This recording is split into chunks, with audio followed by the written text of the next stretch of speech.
Yes, I am an artist, and yes, I am an artist advocate. And those two pieces are important components. I am about positive imaging. It is at the core of everything that I do.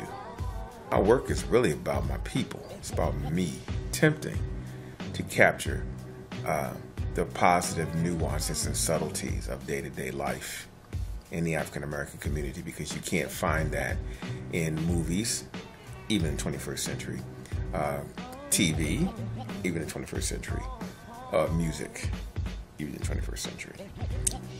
Who am I? What is my artwork about?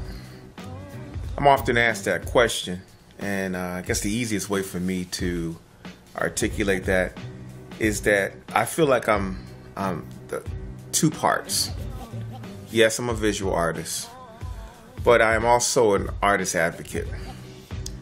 I think that those two parts of me are equal, and I also think those two parts of me govern how I approach doing my work. As a child, when creating my artwork, I copied off of comic books, Marvel, DC. No worries, no worries. Welcome to Urban Land Podcast. I'm Steve Gregory. It's been a minute since I've done my live simulcast here on WLVS, and I got DZ behind the boards. Thank you very much, sir. Appreciate you bringing us in. I'm blessed today for several reasons. One, is good to be alive, of course. Amen. Amen to that, right? And discussing something that I love dearly, and that is art.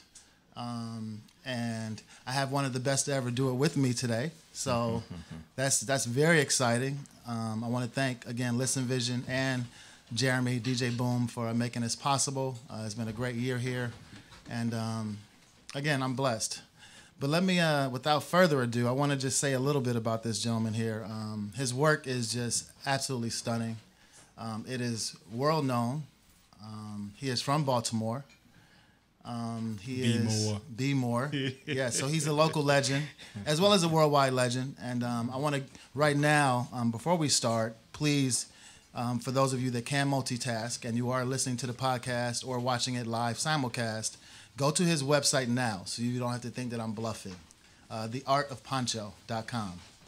theartofponcho.com. Go to his website now so you can multitask and look at all of his art, although we will show some later.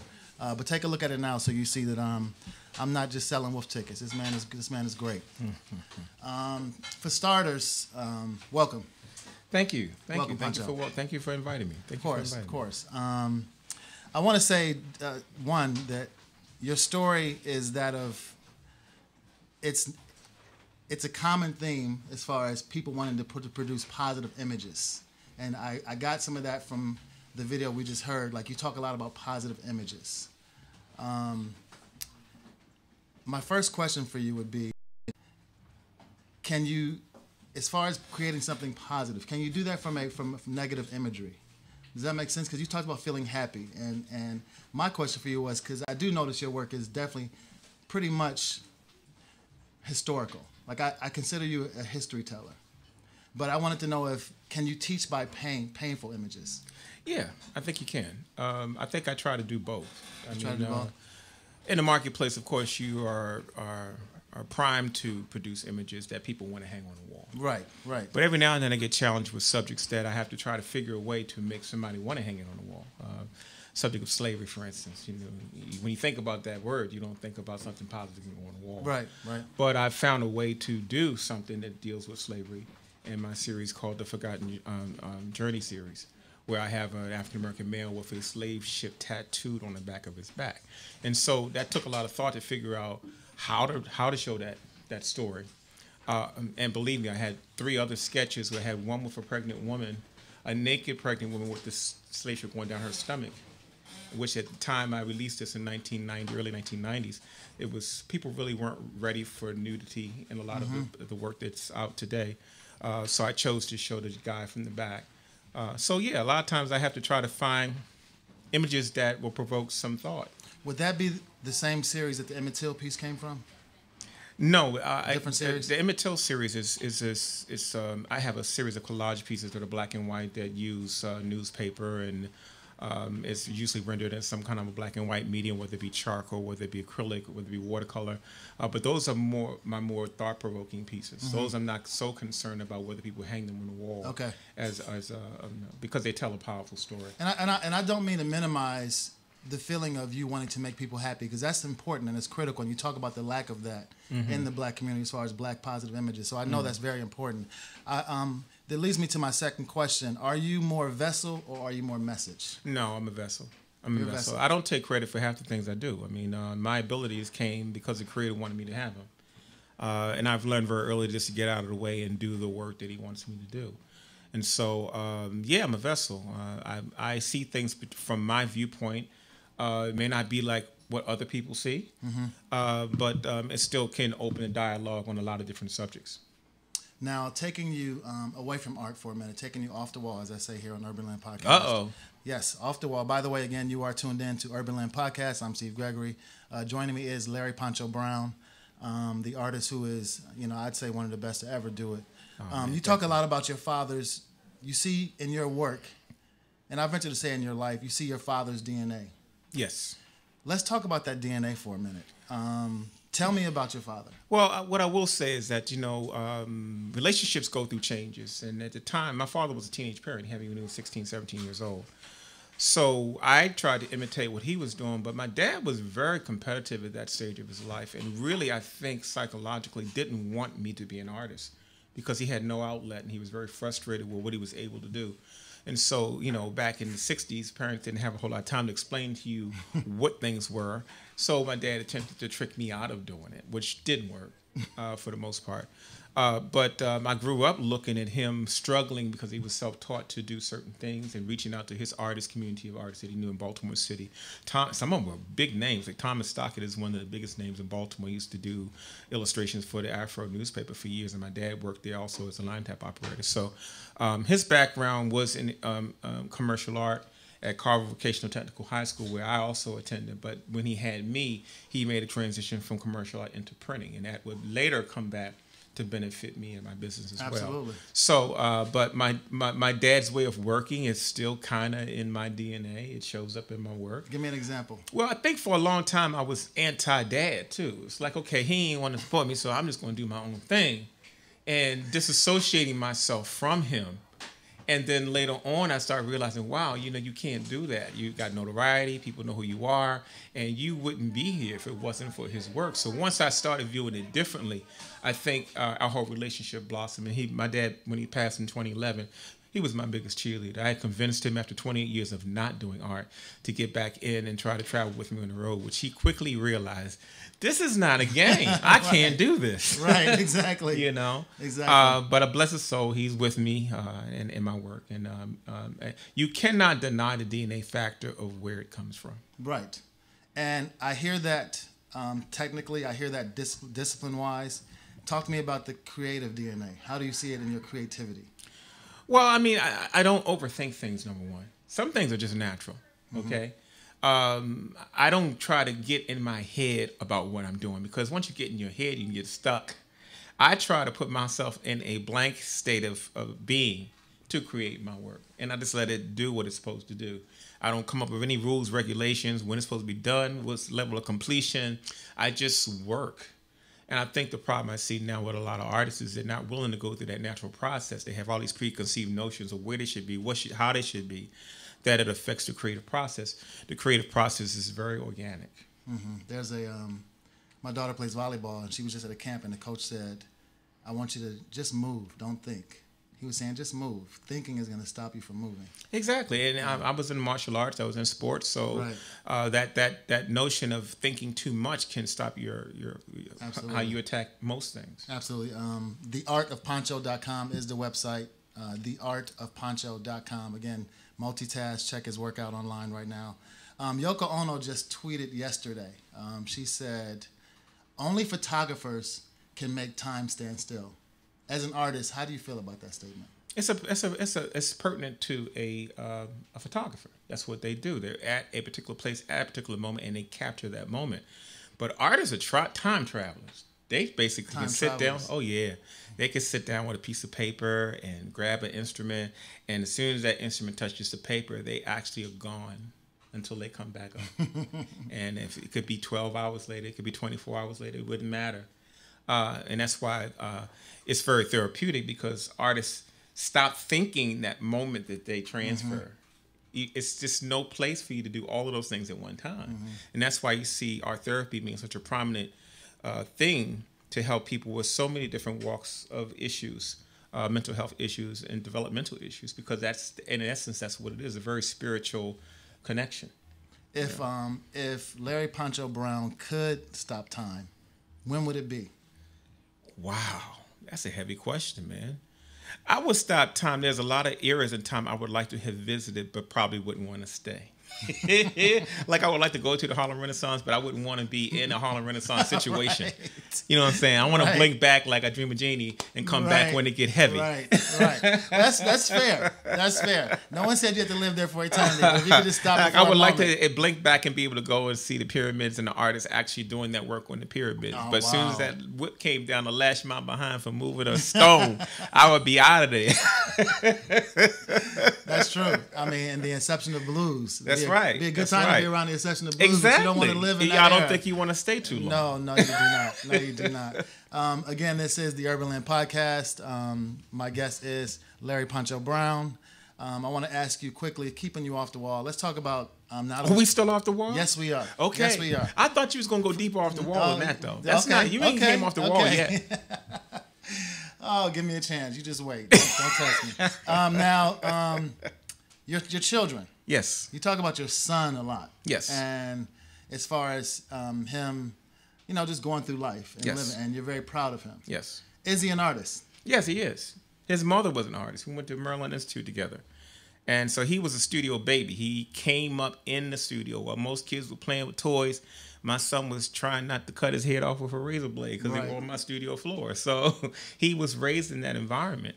And so through that, he can paint, he can draw. It's not his first line. He likes to act. He likes to do his music. He does rap. He also directs movies and films. He went to Stevenson University to study film. So it's wonderful at this stage of my career to be able to partner with him with certain things with the media aspect of my business at this point. Now, did you take your father's footsteps and not really encourage him to be an artist because of the struggles, because of, like you said, being on the road life? See, now you're off the wall, for real. That's a good question. Or did you? It's a very good question. Put a palette in his hand. No. My father never forced me, and I never wanted to feel like I was forcing my son or making him live vicariously through me. And sometimes I wish I had, because he has raw talents that had I nudged him a little bit, like we were nudged in the 60s and 70s, I think he would be in a better place. But at the end of the day, we didn't know who we were when we were coming through. And now kids now come here with the expectations of knowing who they are. So I'm glad I took the road that I did with parenting him. And he has his own lane. Absolutely. And I think everybody needs to have their own lane. Absolutely. I'm interested in the relationship between your father and your son. How was that? Well, they had a great relationship while he was living. But my dad was an athlete. We both coached wrestling for a period of time in high school level. And my son just, I had him late. So he was 2 generations away from me. I'm still a baby boomer. I'm the same generation as my dad was because he was a teenage parent. So trying to raise my son was a whole different ball game than the way I was raised. So you add that to the level of creativity that him and some of his other counterparts have. It's a totally different world. Do you personally create better from a position of pain or position of pleasure, happiness? It's the same. Same for you. Yeah. Pain and pleasure is the same for me. I think that it shows up in my work different ways. So you wouldn't know. Some of my pieces have a lot of pain in it. You wouldn't know that's what it was intended for. But that's the thing about art. It's subjective. People can look at it and see certain things. And every now and then somebody will look up and they'll go, I see a lot of pain in that piece. So it's a spiritual connection too. Absolutely. I don't try to do all those things. Some people think artists is so deep and we're just so into every aspect of how it's perceived and created and expo. It's very organic, and I love that fact because it just leaves you some leeway to experiment with how to open the dialogue on so many different things. Okay. As far as social commentary, and you mentioned you're more of a vessel. Comment on the climate of today. I mean, we are in Washington, D.C. It would be remiss if I just ignore our president. So just to get some kind of perspective on what's going on from an artist's perspective here in the nation's capital, how do you think Donald Trump is affecting creativity on a national level? Man, let me tell you this. I don't know if you can bleep this out, but I'm not going to do that. I'm just teasing. We don't have to bleep out. He does not play a factor into anything that I'm doing. Okay. We have control over a lot of things. What I will tell you is that the country right now is in a particular morale. And there are a lot of people now caught up in that morale, so they're scared, they're angry, they're frustrated. And there's a lot of distractionary stuff going on right now. But this is the best time to initiate any idea you have. Because while all these folks are in groups being distracted, there are these open lanes to do whatever the hell you want to do. And so thank you for doing that because it allows me to do other things. Amen. But no, he has nothing. He won't show up in my artwork. It won't be a piece out there that I was a feeling of how I had a 45. It won't. He just doesn't register in my life. I want to, before we go to break, I want to talk about an issue that I often visit.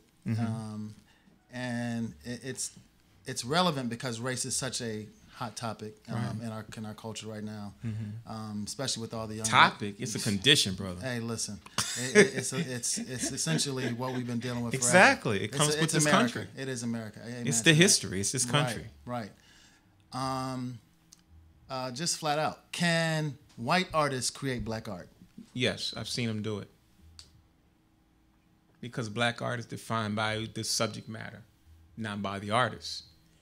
When I started in this business in the mid-'80s, the genre of black art was kind of birthed around that period of time, especially commercially. And so you had to be in a category. And so that was the category I was thrust in. I saw artists like Hulis Maverick, who did a picture of Malcolm X that became very, very popular. It was on Rock's show, it was on a couple other shows. Folks didn't know it was him. I know an artist named Meryl J. who did nothing but black subjects, and she did them well. And so I have a lot of white artist friends that do black art. I've always wondered why you got all the things you can paint.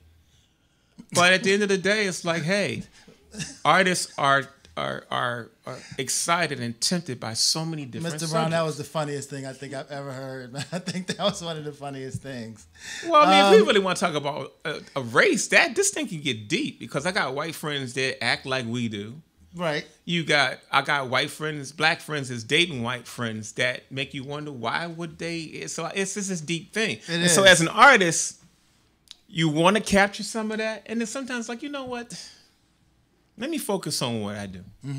I will say that, and speaking as a non-artist, that I think that there's enough images. I think when you stress positive black images, it's why I got into radio. It's something I felt very strongly about as far as the lack of representation of us being positive and being articulate and being able to handle our business.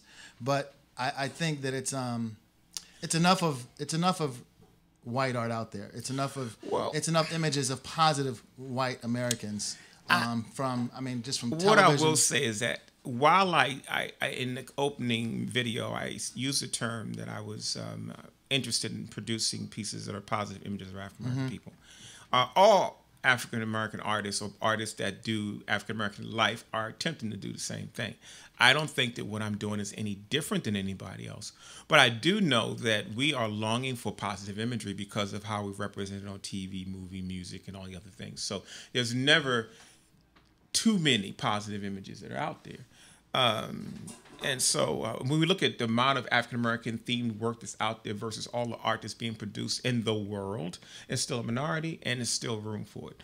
I'm not doing anything new. I have a central focus. I could be painting flowers, y'all wouldn't know. I could paint white people, y'all wouldn't know. But that's not my focus. Mm-hmm. Have you ever? Yes, I was. Painted flowers. A lot of people don't know that I did white people holding flowers. No, I'm just joking. I used to do science fiction artwork that had white heroines fighting animals because I studied. I learned how to paint by looking at Boris Vallejo's books. I learned how to paint by looking at Frank Frazetta's books. A lot of people think I went to Maryland Institute to study art. I went to Maryland Institute to study graphic design and photography. So actually, I was a closet artist. A lot of people didn't even know I was painting. Mm-hmm. I got to that point where it was just such a diary-esque kind of a life. While kids were outside playing, I was in my room creating all this stuff. Mm-hmm. And so it took me a while to come out the closet. Watch yourself. With my art, because a lot of artists go through that struggle of when do I, should I? Mm-hmm. And we're definitely going to get into that more after the break. But I wanted to keep you off the wall for one more question, and that is about music. We still off the wall? Yes, we are. Okay. Sir. About music. Yes, sir. I kind of feel this theme. First of all, your latest pieces both have musicians that you sent me. One was of a saxophone player. One was, I believe, of a guitarist. Yes. I noticed the music underneath your video. And just by hearing you talk, I feel like music is something that's also running deep in your veins. Yes, it is. When you are creating, what do you listen to? I'm all over the place. I can't do country. I used to could listen to, and that's my accent, so don't laugh at me. Used to could listen to gospel while I painted. I can't listen to gospel while I paint anymore. And even though I love improvisational jazz, the smooth jazz genre, all my jazz people gonna be sending me all kinds I'm of... sitting here one. Yeah, I'm one right here. But I can paint mindlessly to that. So you listen and to I Kenny like G. old R&B. So No.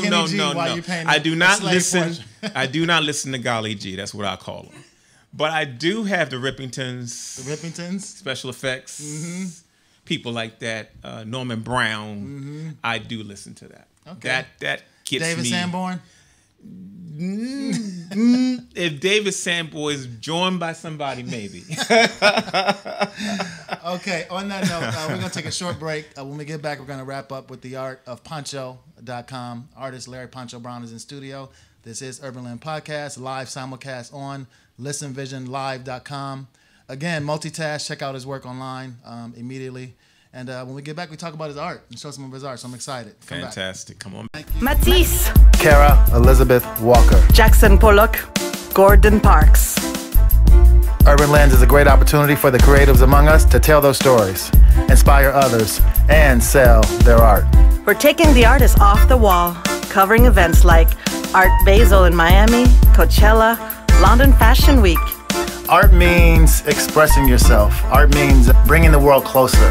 Art means creating something that everyone can see beauty in. Matisse, Kara Elizabeth Walker. Jackson Pollock, Gordon Parks. Urban Lands is a great opportunity for the creatives among us to tell those stories, inspire others, and sell their art. We're taking the artists off the wall, covering events like Art Basel in Miami, Coachella, London Fashion Week. Art means expressing yourself. Art means bringing the world closer. Art means creating something that everyone can see beauty in. Swerving through lanes, ducking from the troll. City of the heat, but I can make it snow. Gotta love it, it's the life I live. If you do it, then you gotta do it big.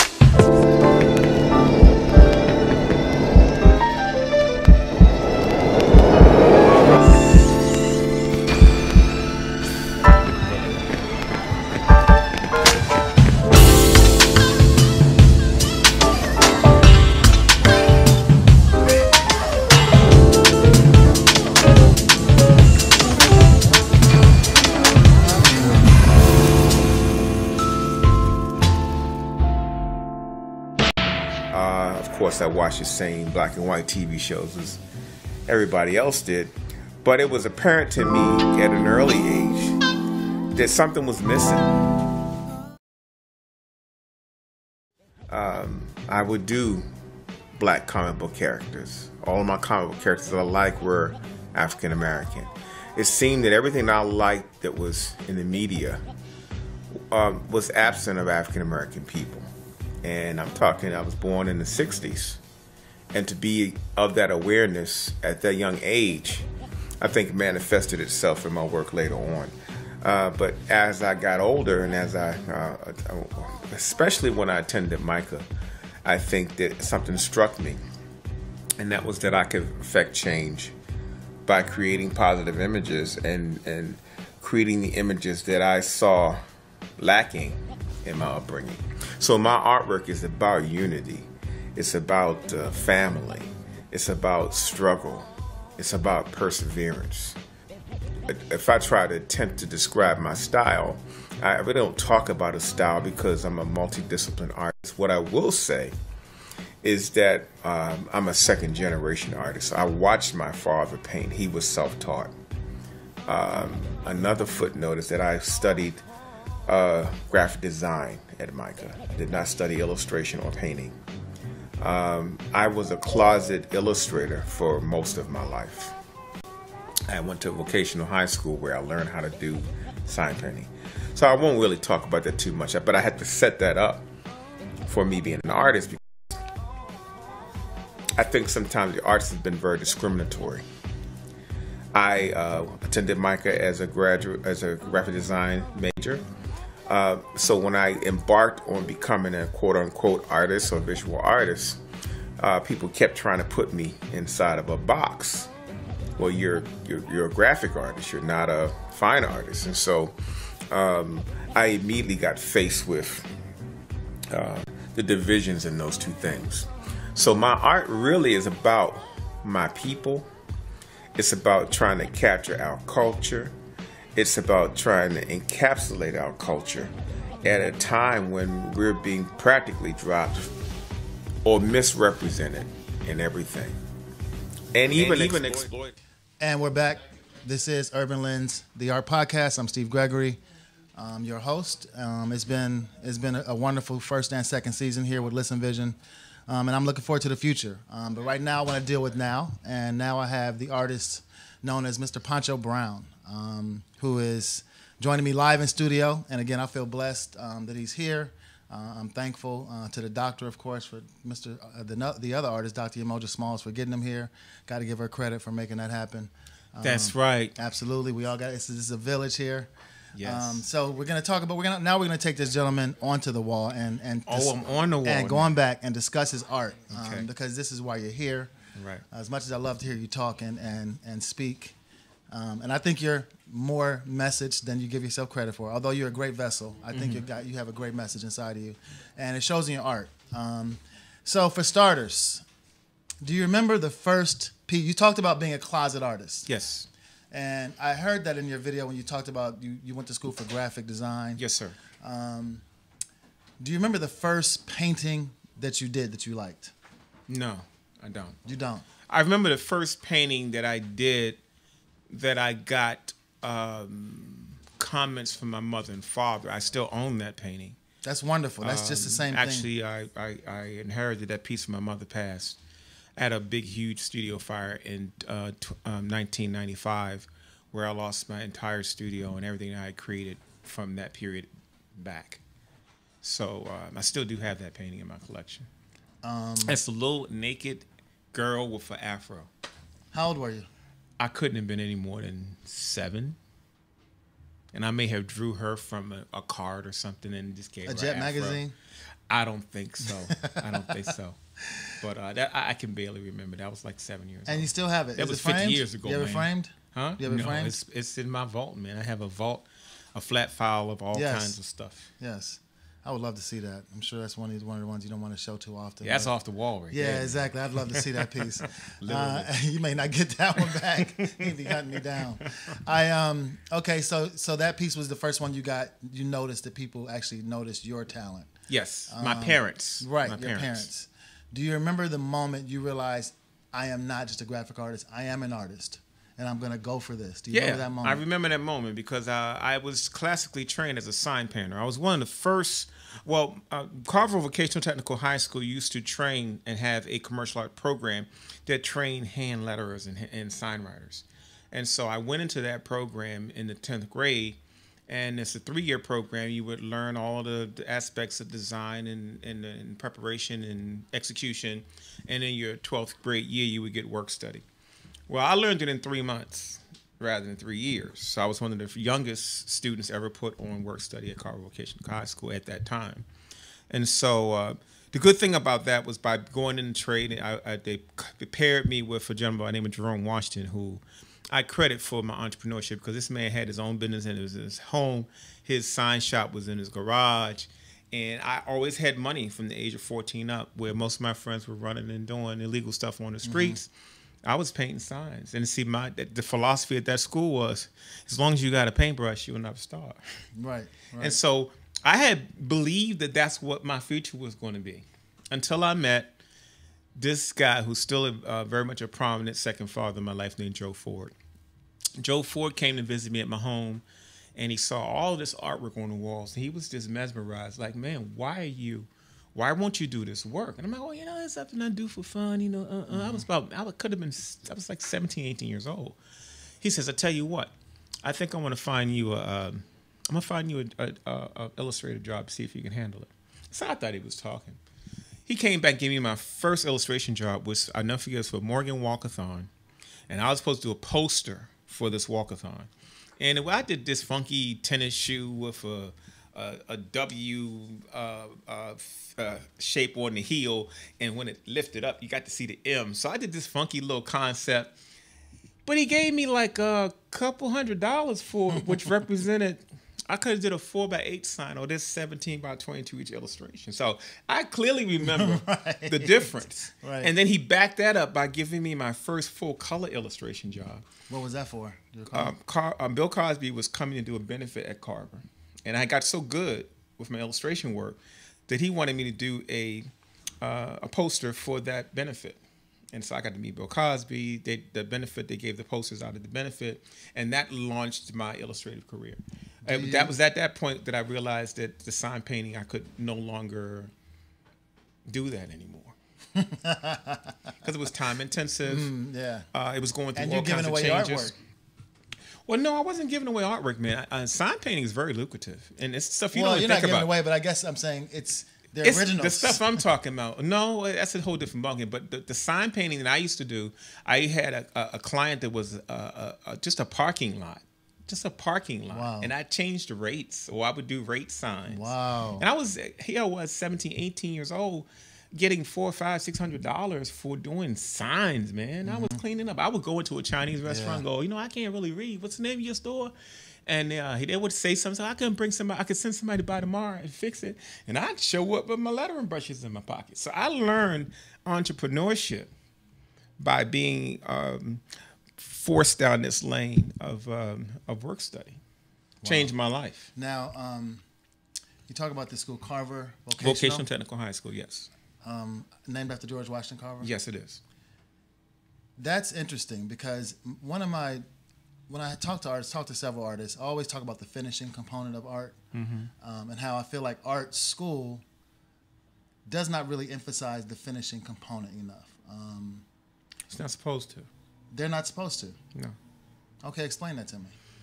When you go to art school, first of all, how can you give credit to it, or how can I give credit to Micah for all the other years of exploration I went through in my work, and my father's years of being self-taught in his work, with that's 4 years. So I've always had that concept in my head anyway. But school has a way of teaching you the basics. Sometimes we don't know the basics. Sometimes you know the basics of color, design, texture, all that kind of stuff. So it served a definite purpose. But I learned all that stuff in high school by the time I got to Micah. The funny thing about Micah is I was a 90 student all through school at Carver. But when I got to Micah, my reading level was behind. And so if I'm going to academics one half of the day and I'm going to you trade half a day, something's got to give. And what it gave was my reading. So they put me in English 101, which was insulting to me because the students that were in the English 101 class were all foreign students. So they were speaking 3-4 languages. They were ESL. Yeah, I was speaking Ebonics. You're still ESL. You're still so ESL I just had to language. refocus on reading and getting caught up. It didn't take me long to get caught up, but it was just that experience that changed my life because the white students were terrified of me at Micah, and I was just as probably terrified of them. But the foreign students, man, they pulled me in the club. They took me on the road with them. Oh, wow. We went to restaurants together. They exposed me to so many different cultural elements that I would. A city, Baltimore boy, Right. They had a lot of fun with. Right. They had a lot of fun with me. Right. I as far as your art and its impact in Baltimore, people they rave about you in Baltimore. And That's not actually true. Oh yes, it is homegrown. Let me tell you, brother. Well, I'll say this: appearances are appearances. What I can tell you is that it's always a stigma not to support artists that are in your community. So for years, Baltimore never supported me. Baltimore didn't even know what I was doing. I was doing so much traveling. Most of the notoriety I got was from my travels throughout the United States and abroad. They are able to appreciate me more now that the notoriety part happened, but that didn't happen while I was living, because I'm born and raised in Baltimore Right, City, right. you know? And that actually leads me to my next question. Yes. Is the community involvement piece as far as your art. You talk about mentoring and you talk about helping young artists. Is that still going on, and is it effective? It's going on by leaps and bounds, and it's the thing that most artists don't know about other artists, or what most people don't know about the lives of other artists. Artists are teachers by nature, most of them. We're taught that they're all loners and they don't do this, they don't share that. It's not true. Most of the artists I know share. They do. I did a community event yesterday. Nobody would think that Larry Poncho Brown goes to a community festival and sets up an 8-foot table and puts his wares on the table. I did that just yesterday, okay? So no, artists are natural educators. When I went to Carver, my teacher was 6'7". So Wow. he drilled in me early. When you graduate out of here, I don't care if it's your first year at Micah, you have to come back and speak to the kids. And so we were taught to come back, share information. The whole mentoring piece has been so crucial in my development. And I've worked with thousands and thousands of students, and I've worked with equally hundreds and hundreds of artists over the years. That's just a part of who I am. It's part of my artist advocacy to share information. And I'm always looking for other artists that's in a particular stage of their career to help them migrate through what to do. Because now we got a generational shift of new artists coming in. They have no clue how the business is run. Your art, as an artist, I see, and you talk about giving. What do you receive from art? You know, what I receive from art is that it's kept me out of jail and from killing about maybe 50 people. Because it's so therapeutic for me. You know, I know this sounds violent, right? The mind of Larry Poncho Brown. Are we still on or off the wall? I forgot. Are you strapped? But I'm just saying, that's what I'm saying, is that art does that for me. It calms me. It helps me. Right. And that's all art does for most artists anyway. Most artists are given this ability because they need another way to process their thoughts, another way to communicate their ideas, and they need therapy. Right. That's the baseline of what creativity is anyway. Now, when you start talking about selling it, it's another whole animal. Let's make sure those of you that have this ability are at least using it and getting your therapy first. And if you want to have a discussion about how to sell it, come talk to me after that. Right. Because I think artists get it twisted nowadays. They have this ability. Other people see the ability. They are confused about the ability as anybody else. They don't know what they're supposed to do with it, why they got it, all those things. So being an artist, I have really learned a lot by mentoring so many artists to understand how we think and how we react to certain things. And I think that's been a skill set that's really helped me with communicating with artists. The Art of Poncho Brown, the Art of Poncho.com is the website. Again, The Art of Poncho. Multitask, log on right now. Check it out while you're still here live. I wanted to move forward and talk about currently an exhibit you're working on or a series you're working on, and where can people catch it?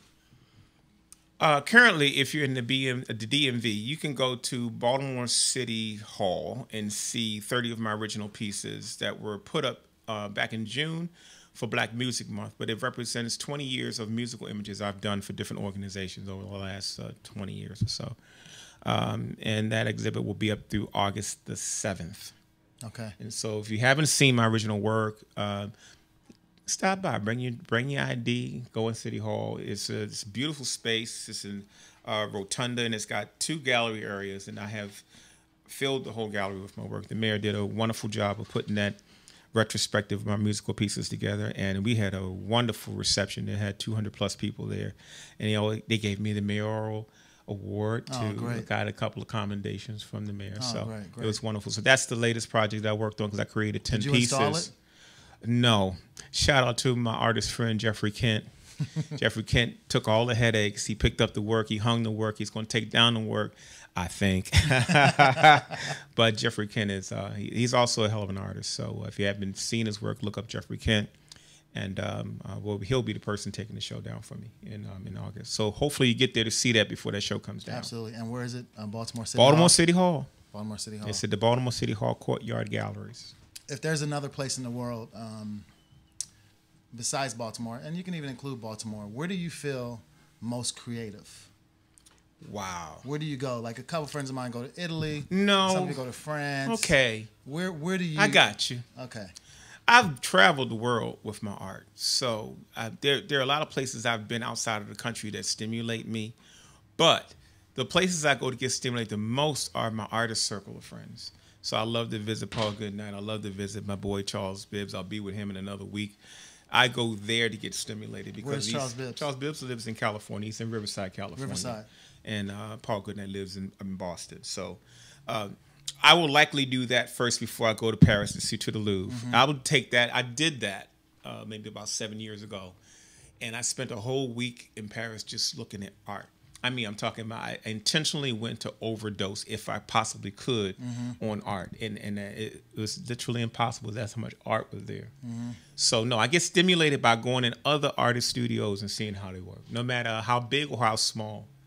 You know, I went to one of my friends, and he has one room with stuff piled up everywhere, and that's where he creates. I get energy from places like that.